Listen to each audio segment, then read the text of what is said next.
Good morning friends. GST platform के YouTube channel में आप सभी का स्वागत है। जी हाँ फ्रेंड्स, जीएसटी के अंदर इनवॉइसेस और ई वे बिल को लेकर के 1 जनवरी 2025 से नए टाइम लिमिटेशंस जो है वो प्रेस्क्राइब कर दिए गए हैं जीएसटी पोर्टल की तरफ से। नए वैलिडेशंस और नए रूल्स जो हैं वो जीएसटी पोर्टल ने अब एडवाइजरी इशू करके बताई है। तो आपके लिए ये बेहद इंपॉर्टेंट है, क्योंकि अभी तक ये जो इन्फॉर्मेशन है ये किसी को पता ही नहीं था कि ऐसा भी होता है। पोर्टल पर ऐसी भी कोई वैलिडेशन जो है वो फिलहाल नहीं लगी हुई है। तो क्या है ऐसा जो 1 जनवरी 2025 से इनवॉइसिंग और ई वे बिल को लेकर के बदलने जा रहा है? आज का ये सेशन उसी पर है। तो जुड़ी रहिएगा इस वीडियो के एंड तक, ताकि आपको भी पूरी इंफॉर्मेशन अच्छे से समझ में आ जाए और एक एक बात आपको क्लैरिटी के साथ समझ में आए, ताकि आप 1 जनवरी 2025 से जो इनवॉइसिंग करेंगे, जो ई वे बिल बनाएंगे, उसमें क्या नए नियम दिए गए हैं उसकी इंफॉर्मेशन सही सही रह जाए। यहां पर आप देख पा रहे हैं, इन्होंने बोला है restricting the period of E way bill generation from the date of base document. मतलब ये कह रहे हैं कि आपका जो ई वे बिल है वो अब जनरेट नहीं होगा। कौन सा ई वे बिल किस चीज का जनरेट नहीं होगा? वो आपके बेस डॉक्यूमेंट के डेट को पकड़ रहे हैं। अब ये बेस डॉक्यूमेंट क्या हुआ? बेस डॉक्यूमेंट का मतलब मान लीजिए आप सेल इनवॉइस करते हैं, तो सेल इनवॉइस के केस में जो आपका टैक्स इनवॉइस बनता है, this is the base document. मान लीजिए आप सेल्स रिटर्न कर रहे हैं, तो credit note is the base document. और इस तरीके से जिस डॉक्यूमेंट के लिए आप ई वे बिल बना रहे हैं वो होता है बेस डॉक्यूमेंट। तो ई वे बिल का जनरेशन अब किससे लिंक किया जाएगा? From the date of base document, यानी कि टैक्स इनवॉइस की डेट से ई वे बिल का जनरेशन लिंक किया गया। पहले देखते हैं क्या बोला इन्होंने। अब यहां पर जो रेस्ट्रिक्शन लगाई जा रही है वो ये लगाई जा रही है कि the generation of E way bill will be restricted to the document dated within 180 days from the date of generation. मतलब ये कि मान लीजिए आपने कोई एक इनवॉइस, टैक्स इनवॉइस इशू किया है और उसकी तारीख है 1 जनवरी 2025। टैक्स इनवॉइस आपका बन गया 1 जनवरी 2025 तक। आपने गुड्स बेच दिया, आपने गुड्स भेज दिया, गुड्स पहुंच गया, सब कुछ हो गया। अब इस टैक्स इनवॉइस का ई वे बिल बनाना आप भूल गए थे। इस इनवॉइस का ई वे बिल बनाना आपसे रह गया था। तो अब ये पोर्टल ये कह रहा है कि 1 जनवरी 25 से हम ऐसा करेंगे कि आपने जो टैक्स इनवॉइस की डेट डाली है उस डेट से 180 दिन के बाद, 180 दिन के बाद जो होगा वो ई वे बिल जनरेट करने नहीं देंगे, यानी कि 6 महीने के बाद।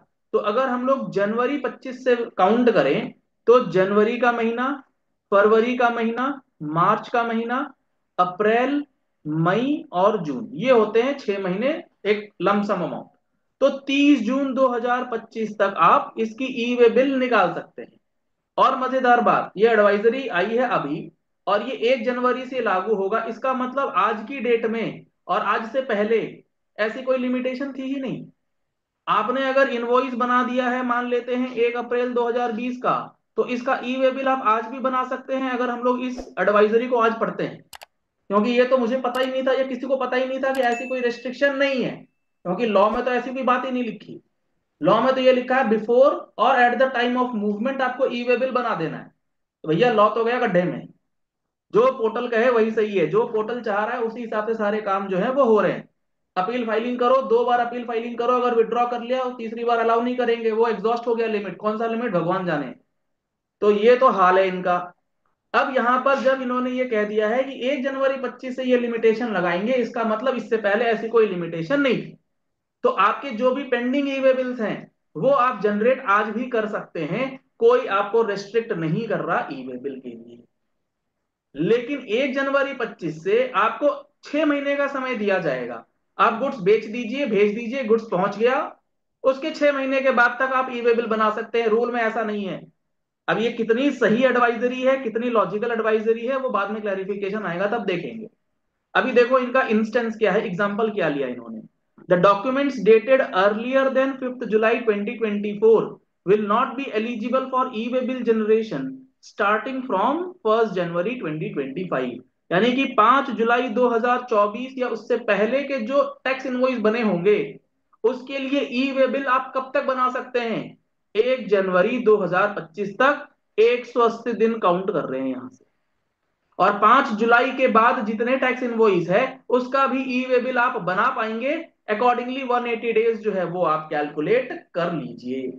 तो ये तो एक सबसे इंपॉर्टेंट चेंज ये हुआ है, नया इंफॉर्मेशन हम लोगों को भी मिला कि ऐसी कोई लिमिटेशन पहले नहीं थी, अब लगने जा रही है।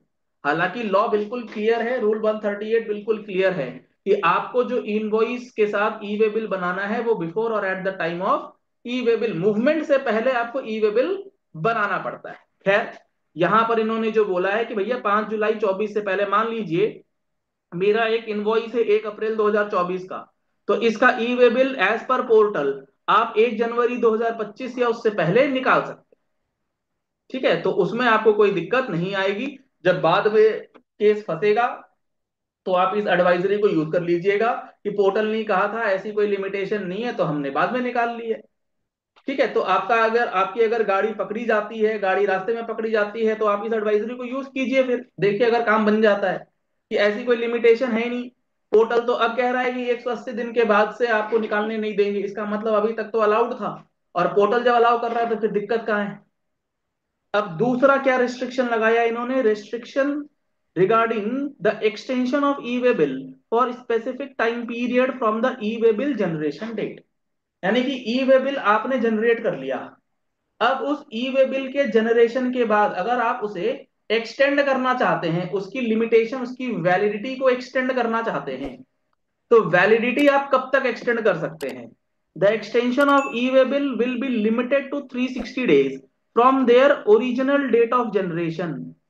जो आपके ओरिजिनल डेट ऑफ जनरेशन है उससे 360 दिन तक आप एक्सटेंड कर सकते हैं ई वे बिल। भगवान ही जाने कहाँ कौन से कानून से पढ़ के कौन सा एडवाइजरी इशू कर रहे हैं, भगवान ही मालिक है भाई अब तो।